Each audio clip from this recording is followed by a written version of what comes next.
السلام علیکم ورحمۃ اللہ وبرکاتہ۔ اب دیکھیں ہم نے اب تک کیا لکھا، ہم نے فا لکھا، اور فا کے لیے ہم نے کیا کیا، فا کے لیے ہم نے واو کے کسر کا یوز کیا اور نیچے سے ہم نے با لگا دیا۔ اب ہم نے کیا کرنا ہے، تھوڑا سا اوپر سے لکھنا ہے اس طرح سے، اور یہاں سے دیکھیں آپ ایسے، یہ تو فا بنے گا نا آگے اور واو بنے گا، لیکن ہم کیا کریں گے، اس کو اور زیادہ ڈریگ کریں گے نیچے کی طرف، ٹھیک ہے، اس طرح۔ کیسے ڈریگ کریں گے؟ اس طرح سے، اور یہ لائن پر آئے گا، میں نے اوپر لکھ کر دکھایا ہے، یہاں تک آئے گا۔ چلے میں اس کو اوپر کر لیتا، نیچے کر لیتا ہوں۔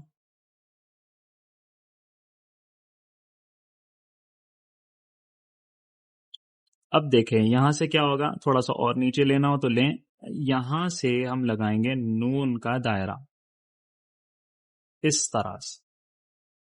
کیا بن گیا یہ قاف، نقطے یہاں ڈالیں، ایسے ڈالیں، ٹھیک ہے، جیسے ایسے ایسے نہیں کرنا، ایسے ہے اور اس طرح قاف بن گیا۔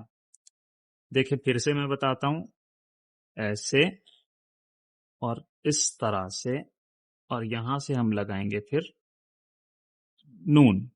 آپ یہ ہٹا دیں تو کیا بنا، نون ہی تو ہے، ایسے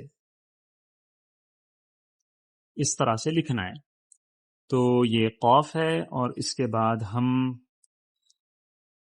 یہ بھی لکھیں گے کہ اس کو دراز کر کے لکھنا ہے تو کیسے لکھیں۔ فی الحال نون کی اچھے سے پریکٹس کرنی ہے، واو کی اچھے سے پریکٹس کرنی ہے، را کی اچھے سے پریکٹس کرنی ہے، با کی اچھے سے پریکٹس کرنی ہے۔ تو ان سب سے ہم بہت سارے لیٹرز اور بنانا سیکھتے جائیں گے، ٹھیک ہے۔ السلام علیکم۔